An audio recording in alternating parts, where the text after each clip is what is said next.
All right, everybody. Hello, and welcome back to another episode of In Liberty and Health.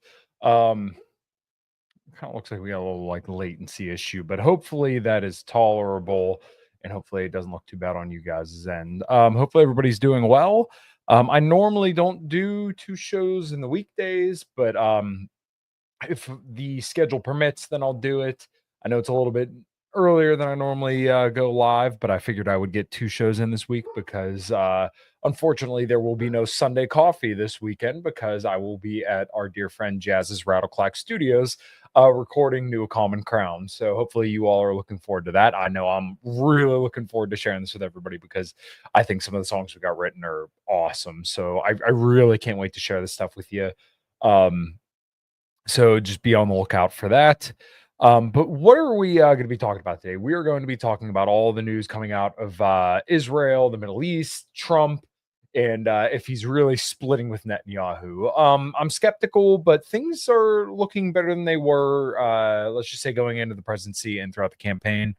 So lots to talk about today. I got a couple articles brought up, and of course, I want to talk about the allegations of Qatar buying off America. I have an article from Barry Weiss that we'll kind of breeze through, and it's pretty funny on its face, but there is some legitimacy to the claims, but also we shouldn't fly off the handle because um if you've paid attention to the show for any period of time, then you know there's clearly another actor in the Middle East that has a lot more influence than Qatar. So before we get into today's show, please head to all the links below where you can find out more about me, everything I've got going on. Specifically, go to tigerfitness.com. I got my first actually ice shaker that I ever owned. My Tiger Fitness one. You can see it's pretty battle worn, lots of scratches on it. But this thing does keep my water cold. I don't know if you can get these from Tiger Fitness anymore, but if not, go over to Ice Shaker and actually get one because I love having this thing. But I drink my branched chain amino acids, which you can get from tigerfitness.com. Use code Kyle at checkout. All that good stuff. Fox and Sons coffee, deemed fit through the link below. And without further ado, guys, let's get into the rest of today's show.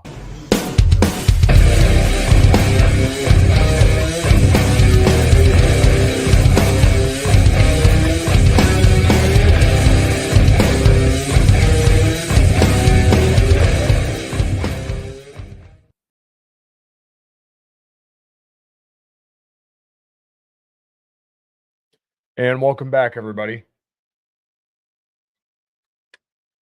Look at that. You could definitely tell this thing's seen better days. It's fallen off of my toolbox more times than I can count. But anyways, hopefully everybody's doing well. Um, Hopefully you guys enjoyed Tuesday evening's show. I know it got a little hot between Red Hawk and maybe some people who were commenting, but it's all in good fun. We can have good faith disagreements and all that good stuff. Although I'm definitely closer to his position than I was perhaps a year ago. Um, but yeah, go check out that show with Red Hawk. I thought that was a lot of fun. It's always a good time to talk to him and always good to catch up with him, even when we're not just doing Post Zero or Rule Zero. Which, speaking of that, as I said in the introduction, there will be no Sunday coffee. I will not be on Post Zero or Rule Zero this weekend because not only do I have to work, but also working on New A Common Crown, as I said earlier in the introduction. So, like I said, I'm really looking forward to sharing all this stuff because A Common Crown is just doing really, really well. And we are now opening for, I think it's a Guns N' Roses tribute band at Jurgles on June 23rd. So that's going to be a lot of fun as well. June is a very, very, very, very busy month for me. Um, I'm already starting to book some guests for next month. I already have all my guests lined up for the rest of this month. So the show is very, very busy, doing very, very well. Common Crown's doing well. Life is fucking good, guys. Life is excellent, and I hope it is for all you guys as well. So today's topic is Trump fixing the U.S. Middle East relations? Lots to talk about, lots going on here. My initial thoughts as of this past weekend are that it's good that Trump is engaging in diplomacy. Sorry, I can't get that word out, but lots of diplomacy going on between the Middle East and leaving out Israel, which is odd to say the least, odd in a good way. And then some of the trade talks with China, I think, are great. Talks with Iran are great. And then also like the ceasefire conversation going around Russia and Ukraine, I think that's great as well. So, um, it's kind of surprising, and I don't think it's working out quite the way that a lot of people thought it would.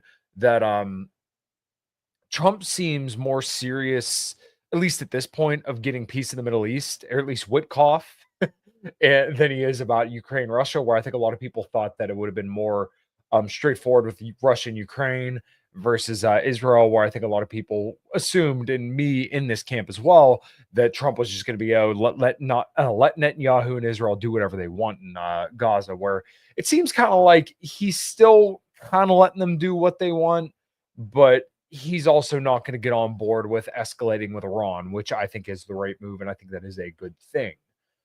As I talked about with Sarah from DD Geopolitics on here, uh, Trump really doesn't have any leverage over Russia. What's he going to do? Give him some sanctions relief, or not send in weapons to Ukraine? I don't know what the plan is there, and it really doesn't seem like there's any kind of plan. And um, this kind of goes to the bigger picture of multipolarity, where I know some people don't like to think of the world this way, but I mean, the fact is that the US isn't the dominant global superpower anymore, at least not the sole dominant global superpower anymore. Russia and China have their own interests. They have their own sphere of influence, or, their sphere of interest and influence.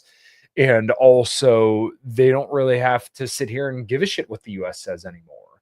It's unfortunate that it's that way, but the U.S. has really done a lot to destroy itself over the last 20 years, and China and Russia are no longer just kind of third world shitholes, if you will.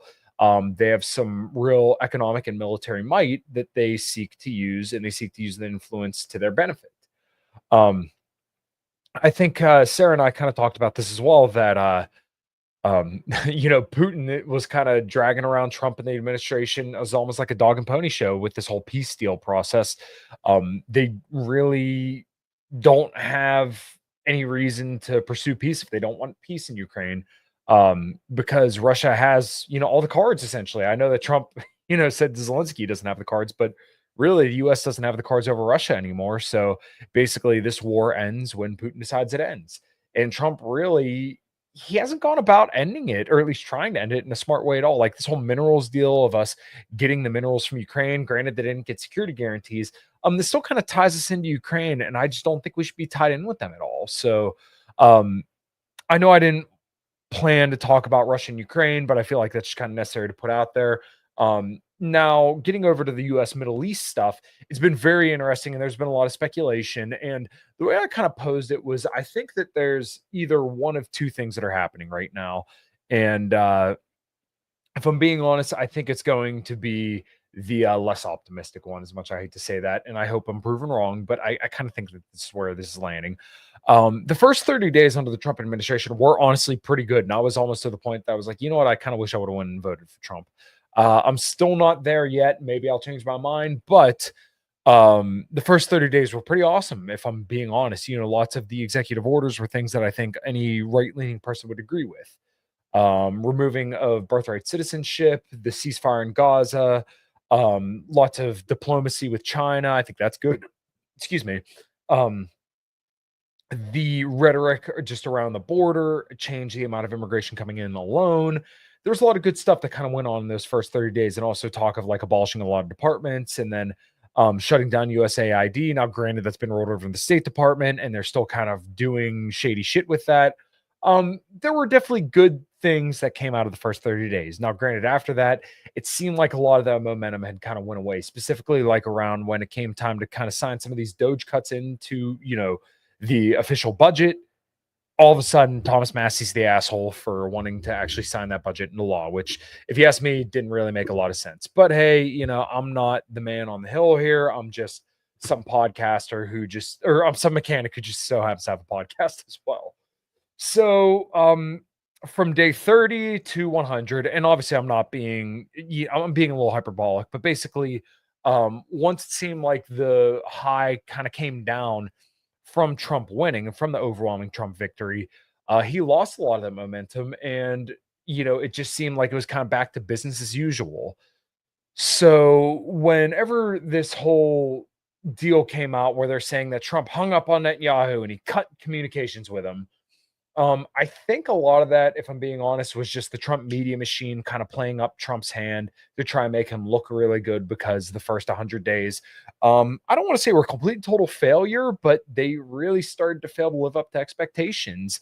We're hearing all this stuff of, how Trump's going we're going back into a golden age. Okay, well, it didn't quite seem like that after the first 100 days.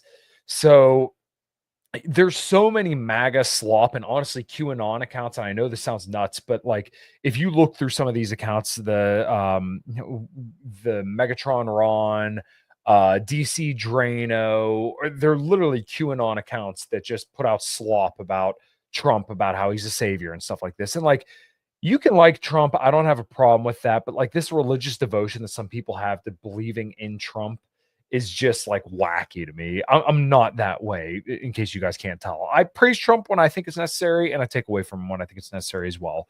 So I think a lot of this kind of does boil down to kayfabe and just trying to spin Trump again to get people back on the Trump train and quit criticizing him as much because he's failing on Doge and a lot of like these government overhaul that like I think a lot of people wanted him to do. The other option is that there's legitimately some shit going down, and I think that's somewhat true, but I'm still kind of on the side that like I'm pretty skeptical to believe that Trump's leaving Israel behind because um, we have a dedicated policy record of Trump being very, very deferential and supportive of Israel. Eddie, good to see you as always, and Moldy Apple. Hopefully, this is real, not just a show for the blowback he has gotten for teasing more war. Um, yeah, I hate to say it. I think this is just kind of him trying to throw a bone to the base and get everybody to be off his back. Could it be that he's really turning the cold cheek on Netanyahu? Maybe. I have some friends that have been on the show that do believe that him and Netanyahu are arch nemesis and they really don't like each other, but usually the only evidence that's ever granted for that is a 4-year-old article. Let's just say I'm not really hanging my hat on that. Um, I would believe it if he was a lot less deferential to Israel and didn't take all this money from Miriam Adelson, who, is obviously very tight with Netanyahu as well. Very hesitant to believe that. If there's more evidence that popped up, okay, maybe, but let's just say I'm not convinced. So, before I run into the first article I wanted to cover, and it's going to be from Bloomberg, I'm going to play an ad for you guys real quick, and I will be right back. All right, we're going to take a second today to chill and tell you about the show's sponsors, Tiger Fitness. Make sure you go to the link below to get all the supplements that I use day in, day out, and beyond.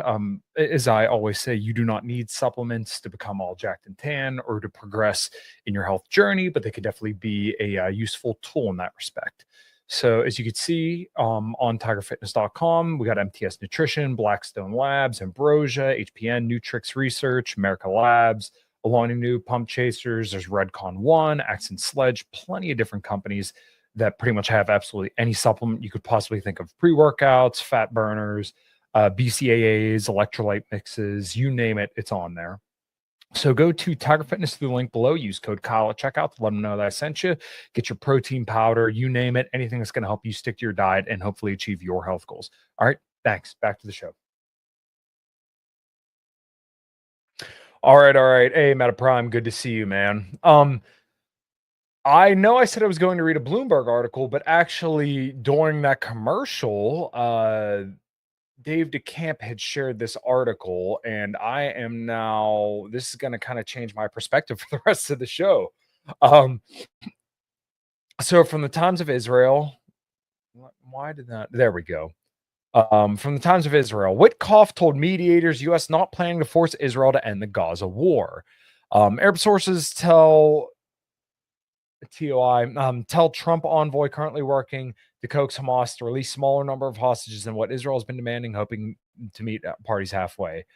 Since hostage talks between Israel and Hamas resumed in Doha on Wednesday, U.S. Special Envoy to the Middle East, Steve Witkoff, has told other mediators that Washington doesn't plan to force Israel to end the war in Gaza amid Prime Minister Benjamin Netanyahu's staunch refusal to do so, two Arab officials told the Times of Israel on Thursday.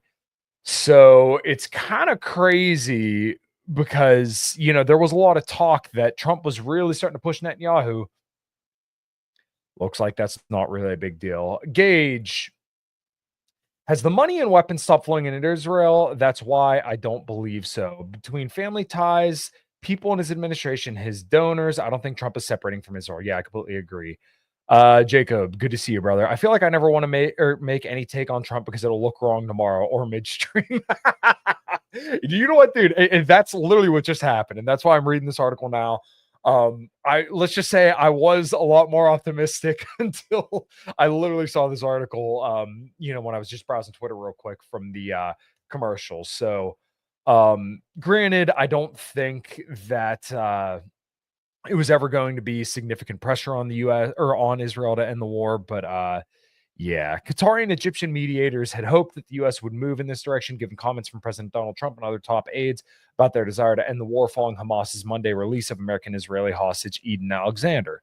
And you know what? I do want to give credit where it's due because let's face it, if Joe Biden or Kamala Harris had won, I don't think there's a single person who would honestly say, or even be close to right in saying that Kamala Harris or Joe Biden would have pressured Netanyahu to do any of this.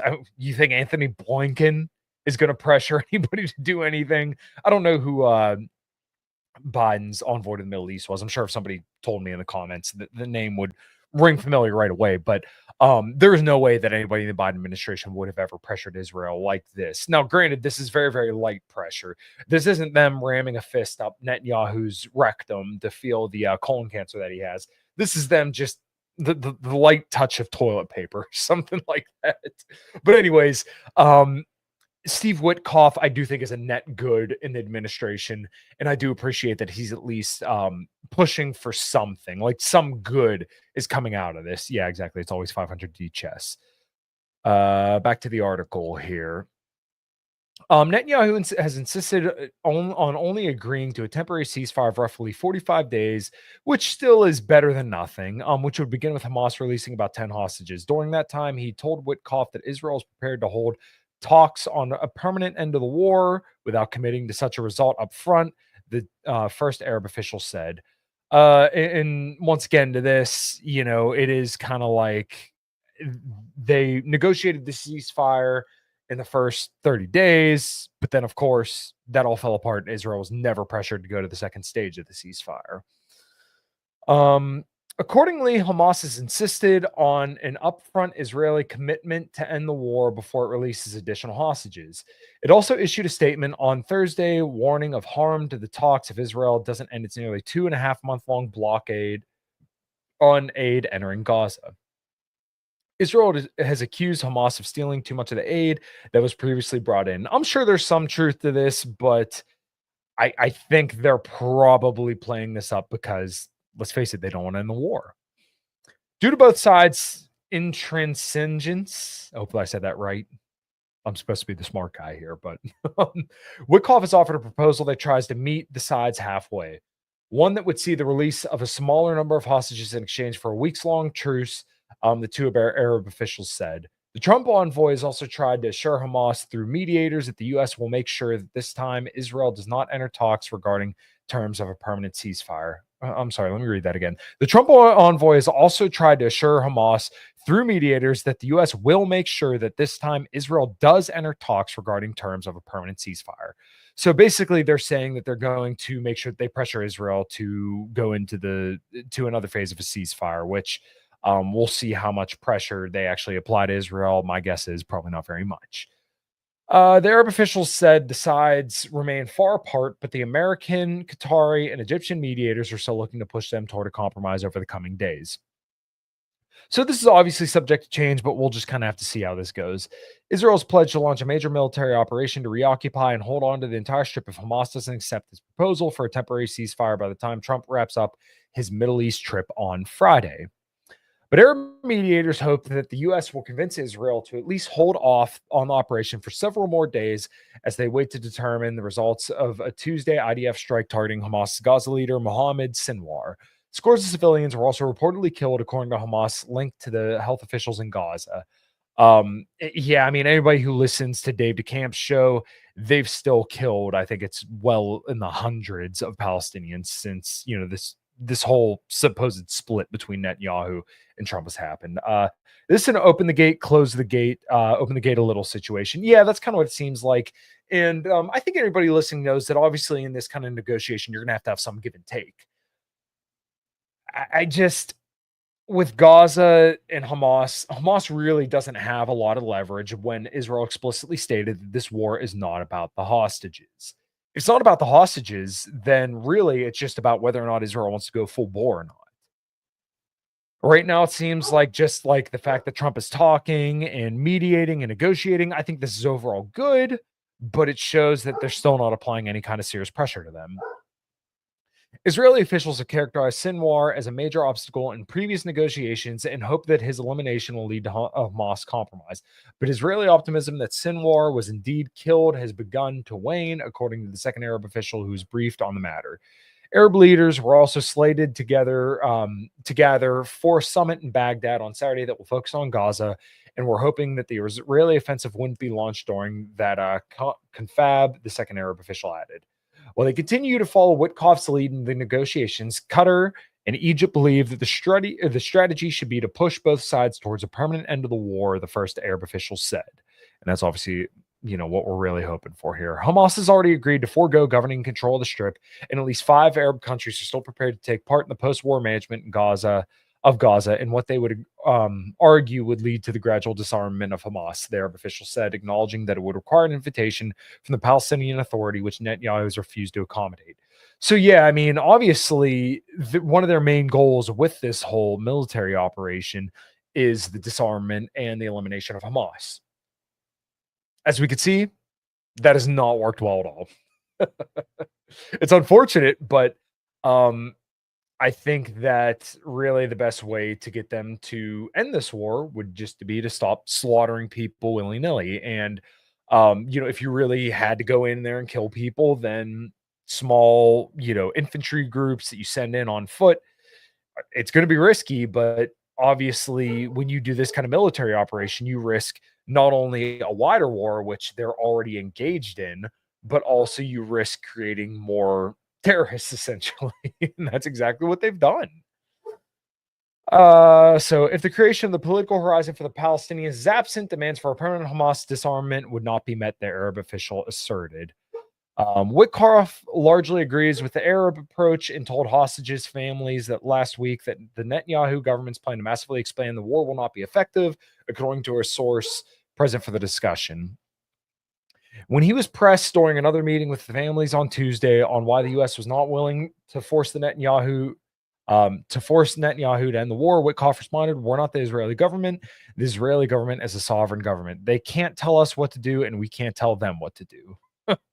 Well, that's pretty widely debated. And granted, I think I covered this a couple weeks ago, but basically, Netanyahu really wanted Trump and the US military to go to war with Iran. They didn't do it. So, I mean, I know a lot of people say that Trump is controlled by Israel. I definitely think that he is influenced by Israel, but to say that he's controlled by Israel, I think is a little bit far-fetched. I don't think there's 100% truth there. There's definitely a grain of truth, but it's not the whole truth. Witkoff's office did not respond to a request for comment on the story. Hamas has proposed releasing all the hostages at once in exchange for an end to the war, but Netanyahu has rejected this trade, arguing that it would leave Hamas in power. Once again, you got to come to some kind of compromise here.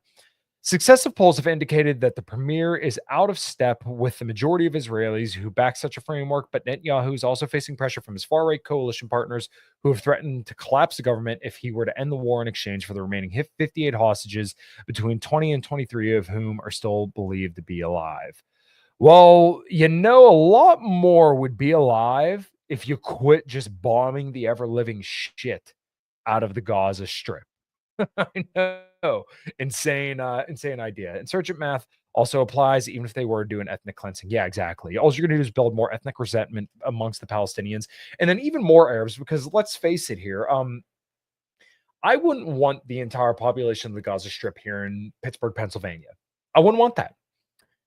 Now, granted, the Palestinians are more ethnically similar to that of Qatar, Egypt, Syria, wherever you want to say in the Middle East. That doesn't mean that they have the infrastructure or even the desire to take in all these people. So, what do you think is going to happen when you ethnically cleanse, what is it, 2 million Palestinians out of Gaza and send them to other Arab areas? They're probably not going to like Israel very much, and it's going to radicalize them even more.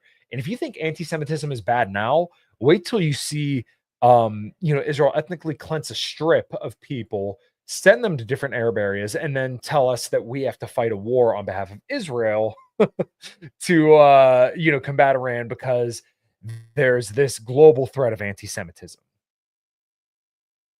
Imagine that. It wouldn't go well. So I got another story. This is the story from Bloomberg, and this is I just want to cover this. Now, granted, I think this is just seeing this story now kind of gives a little bit more context to this. So, and this article seems to be pretty pro-Israel. So now America's relationship with Israel is really in trouble. Published yesterday at about 5 a.m. Donald Trump is dissing Benjamin Netanyahu not for the greater cause of Zionism, but for himself. This is a bad week for Israel, and by all appearances, that's just fine with the US president. I really wish it was. Like the former reality TV star that he is, Donald Trump has choreographed several plot lines to send a single message. He will do whatever he thinks will redound to his own glory, even that means freezing out Benjamin Netanyahu. They make him sound so much more base than he really is. Man, I really wish he would just cut off Israel cold turkey. I think it's what we all want. It's hardly a coincidence that Hamas, the terrorist organization that Israel has been pounding in the Gaza Strip since October 2023, released its last living hostage bearing a U.S. passport just as Trump set off to the Middle East on a trip that includes 3 Arab countries but conspicuously omits Israel. I'm going to cut in here. I think it's a good thing that he's leaving out Israel because, once again, Israel is a little bit of a motivation to cut out the rest of these Arab countries, specifically Iran. And obviously, if you can call Palestine a country, they're not really. But the fact that Trump and his envoy and his administration are negotiating directly with Iran, Qatar, Egypt, and Hamas is just good. It's good. And I really don't think you would see this out of a Biden administration. So obviously, credit where it's due. This is good. This is progress.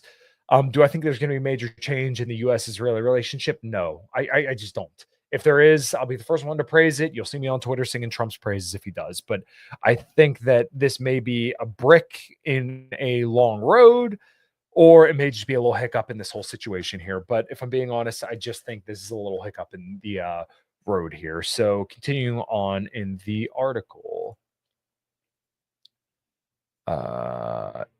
In March, his administration had rejected a similar offer from Hamas, deferring to the Israeli fear of being cut out of the negotiations and disadvantaging 24 other hostages still believed to be alive. This time, the U.S. didn't care.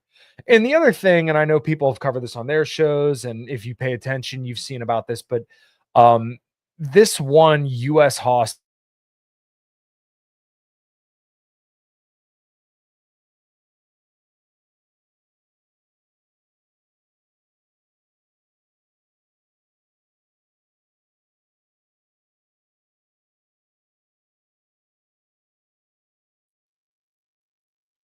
I don't know what happened there, but let me get this all back up. I apologize for that.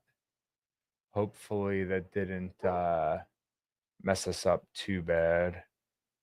Share screen. Might have been Israel. Here we go. Oh, did it die on Twitter? Am I still live on Twitter? Let's see. Sorry, guys. Okay, yeah, I'm still live on Twitter. Good. I'm just not seeing and yeah, Mossad got me. um I don't know what happened. It was a similar story last week when Trump abruptly announced that the US would stop bombing the Houthis in Yemen. We hit them very hard, the president said. They gave us their word that they wouldn't shoot or be shooting ships anymore, and we honor that. Left unsaid was the Houthis had just fired missiles at Ben Gurion Airport near Tel Aviv, and that he hadn't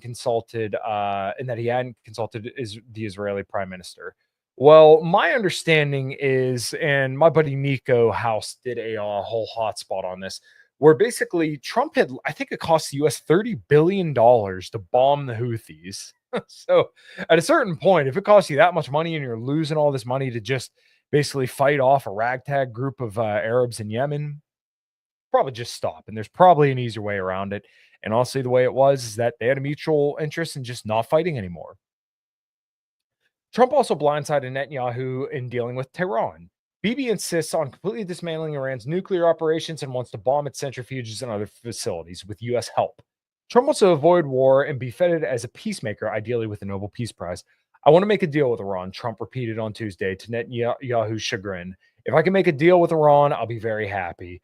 And it's so funny, and people have said this ad nauseum. And you've seen the Tim Cass style libertarians lament the Iran deal, but Trump is essentially trying to get back into the Iran deal after he tore it up in his first administration because basically it wasn't Trump that authored the Iran deal. The Iran deal was fine. It gave sanctions relief, and then it also kept uranium enrichment at less than like 5%, which they're all the way up to like 63% now.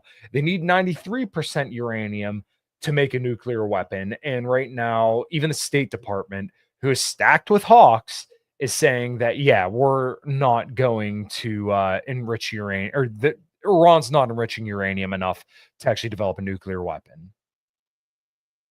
So, even in Syria, Trump and Netanyahu administrations may be at odds. Israel has been bombing military targets in the country, even as Damascus struggles to build a viable state after the tyranny of Bashar al-Assad.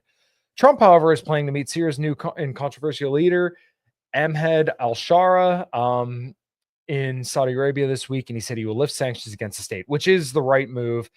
Trump did apply the Caesar Act sanctions, which were just brutal sanctions on Syria for starving the population. So this is the right move regardless.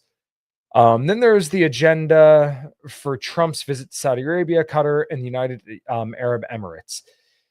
He still takes enormous pride in brokering the Abraham Accords when several Muslim nations, including the Emiratis, normalized relations with Israel. His successor and predecessor Joe Biden then tried but failed to reach a similar agreement with Saudi Arabia, offering Riyadh security guarantees in a civilian nuclear technology in return for Saudi recognition of Israel. Such strategic sweep is lacking this time around.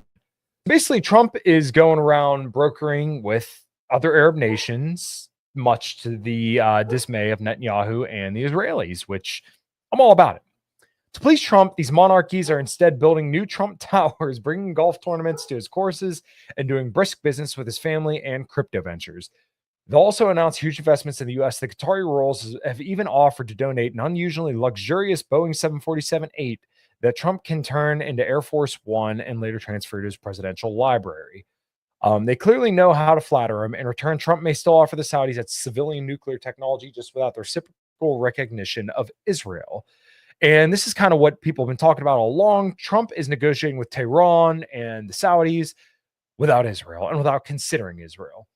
This is a little unusual, but also we don't know how long this is going to be and if Trump will just pick up the phone when he gets home and then basically green light whatever they want to do. And let's not forget, Trump already gave Israel $12 billion this year already.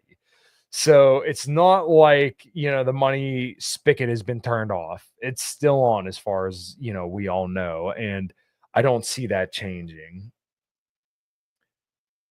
Trump has figured out that Saudi Crown Prince Mohammed bin Salman couldn't embrace Israel even if he wanted to. After all, Netanyahu's right-wing government is tormenting the Saudis' Arab brethren in Palestine with plans to annex the West Bank and to permanently occupy Gaza, flattening its remaining buildings and relocating 2 million of its residents. The United Nations warns that 1 in 5 Gazans is at risk of starving. And so far, Trump really doesn't seem against the flattening of Gaza. I mean, he pays some lip service and says he wishes they'd be treated better, but he ultimately doesn't really do anything. Trump hasn't said much about this unfolding disaster. He may think he can't stop Netanyahu anyway and doesn't want to be associated with the catastrophe. If so, that's another sign that Trump, unlike Biden, is not a true friend of Israel, which I just don't know how they could say that he's not. I think that Trump does, to perhaps a small degree, look at the war the war in Gaza and think like, man, I just don't want to be part of this. This is a mess. But he also realizes that the US is so intertwined that it would be a disaster for him to try to pull out. Biden was shaped by his conversations with Israeli leaders since Golda Meir. He had a vision of Israel one day living in peace next to a sovereign Palestine. I don't know about that. He understood that Israel under Netanyahu instead risks becoming an international pariah that gradually loses its democratic soul.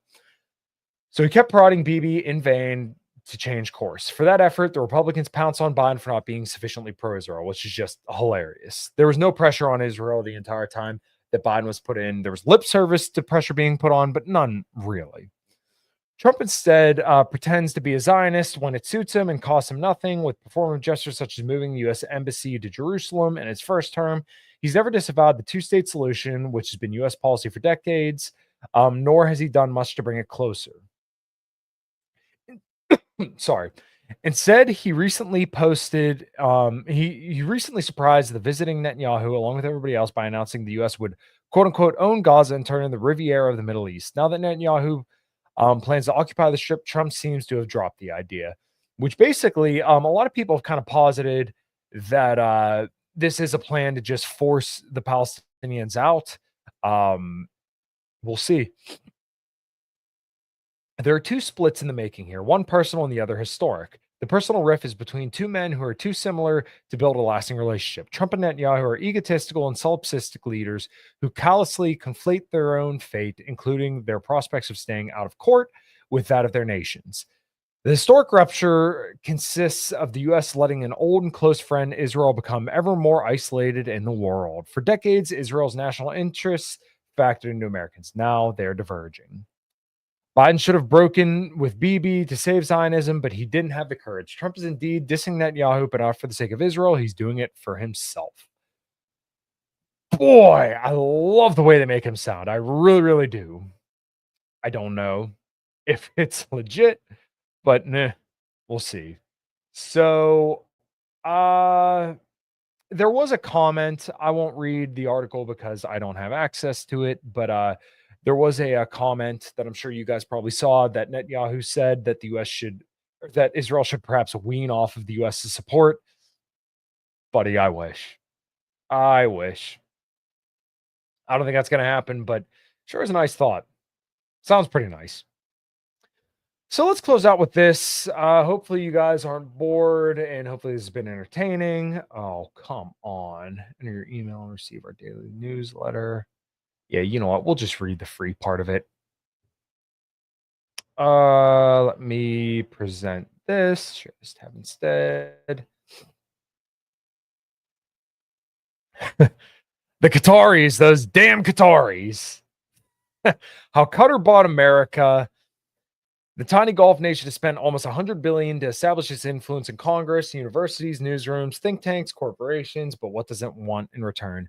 By Franny Block and Jay Solomon. So I'm not familiar with these two writers. I'm guessing they're probably crazy Zionists. But on Wednesday, Donald Trump will travel to Qatar. On his trip, the president will visit Al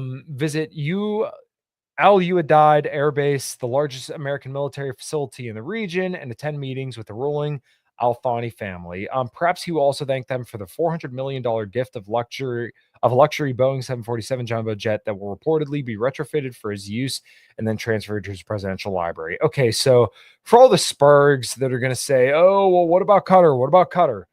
Yes, this is wrong. Yes, they shouldn't be meddling in our domestic politics. But like, say that Qatar is a major player here is just, let's be honest, it's ridiculous when obviously Israel, meddles so much more in our internal politics than Qatar could ever hope to. And maybe that'll change. But either way, I don't think anybody serious agrees that Qatar should be funding this kind of stuff. The airplane deal was signed off by General Pam Bondi. She used to work at Washington, D.C. lobbying firm that received $115,000 a month from Qatar to fight human trafficking, according to a 2019 contract reviewed by the Free Press. So yeah, once again, shouldn't happen. It's bullshit. She's not the only one in the administration with ties to the Persian Gulf state. President's chief of staff, Susie Wiles, led lobbying firm Mercury Public Affairs when it represented Qatar's embassy in Washington. FBI Director Kash Patel worked as a consultant for Qatar, though he didn't register as a foreign agent. Well, there's another country that doesn't have to register under FARA, aka a foreign agent, and that's Israel. But of course, they never bring that up. And there's Steve Witkoff, President Trump's longtime friend and senior advisor, who's accompanying him on his trip for this week. For months now, Witkoff has served as Trump's special envoy to the Middle East, and his name has been floated as a future national security advisor. Please, that'd be much better than Mike Waltz and definitely better than Marco Rubio. Witkoff also happens to be a beneficiary of Qatar's largesse. In 2023, Qatar's sovereign wealth fund bought out his faltering investment in New York's Park Lane Hotel for $623 million. And once again, this is assuming that everything in this article is true. I don't know if it is or isn't, not fact checked, but I'm just reading you what Barry Weiss, of all people, had shared. Let me read this comment real quick. Trump is acting this way for his Middle Eastern trip, I think. Or maybe it's all bad press on social media about Israel. Maybe he wants to distance himself. Regardless, he wants to stop the flow of cash and he won't stop the flow of cash and bombs. Yeah, exactly. Getting back to the article. Meanwhile, Trump Organization is hard at work planning a new luxury golf resort near Qatar's capital in Doha, in partnership with a Qatari company. Trump's son, Donald Trump Jr., will speak next week at the invitation-only Qatar Economic Forum in a session titled Investing in America. So, like I said, obviously all this stuff shouldn't be happening. We shouldn't have foreign countries kind of lobbying and doing all this stuff on behalf of a foreign government. But it's just so nuts. It's so crazy that they're seriously flowing this out as like a bigger deal than all the Israeli money, and they're dead silent on all that.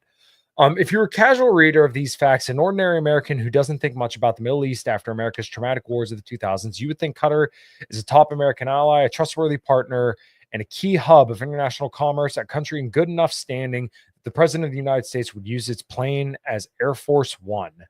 The thing I know I want to say, which I completely forgot here a couple minutes ago, was basically that Qatar is home to one of the largest air bases for the U.S. in the Middle East. So, of course, there's going to be a little bit of a back and forth here, right? I'm not saying that makes it right, but I'm just explaining. But Qatar is also a seat of the Muslim Brotherhood, a crucial source of financing to Hamas, a diplomatic and energy partner of Iran, a refuge for the Taliban's exiled political leadership, a financier and cheerleader of the Palestinian terrorism, and a chief propagandist of Islamism through its media powerhouse, Al Jazeera, which reaches 430 million people in more than 150 countries. Key members of Qatar's royal family have made their admiration for Islamism and Hamas specifically very clear. Sheikha Moza bint Nasir, the mother of Qatar's emir and the chairperson of an educational nonprofit funneling millions into American schools, praised the mastermind of the October 7th massacre, Yahya Sinwar. He will live on, she wrote on X after his death last year, and they will be gone. So you have to pay for the rest of this, and I really don't care to. And I think it kind of makes the point pretty clear here. So, yeah, these people are just not serious people.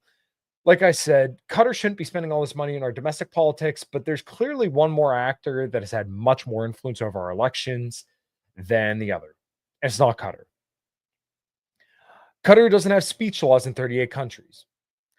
There aren't resolutions being passed almost daily denouncing anti-Qatar bigotry, or anti-Qatari bigotry, however you would say it. Qatar doesn't have, an automatic $4 billion going to themselves every year, no matter what. But Israel has all those things. Kind of hard to argue that Qatar is the big bad boogeyman when Israel's doing all this stuff. So I guess to kind of round out the show here, I'll keep it under an hour so you guys can get out and have great rest of your evening. Do I think Trump is shaking up things in the Middle East right now? It seems like there's a lot of noise, but if I'm being honest, I'm pretty skeptical that is the case. I hope so, but I think that this is going to kind of be like the Ukraine deal, where it sounds really good, he berates them, and then it's back to business as usual. But maybe I'm wrong. I don't know. Anyways, I hope you guys really, really enjoyed today's show. Please consider becoming a channel member. Shout out to B, Abrogate D's, and then Alex Patino for being channel members for the lowly price of $2.99 a month, where you can see all of Common Crown's footage, please, please, please consider becoming a channel member. I'd really, really appreciate that. Like I said, you could see all of a Comic Con's footage.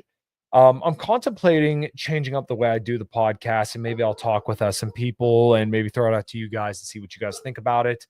But anyways, I think that's all I got. I think it's going to be business as usual, but if it's not, you can always tune in here and I'll give you the news and we'll talk about it a little bit more.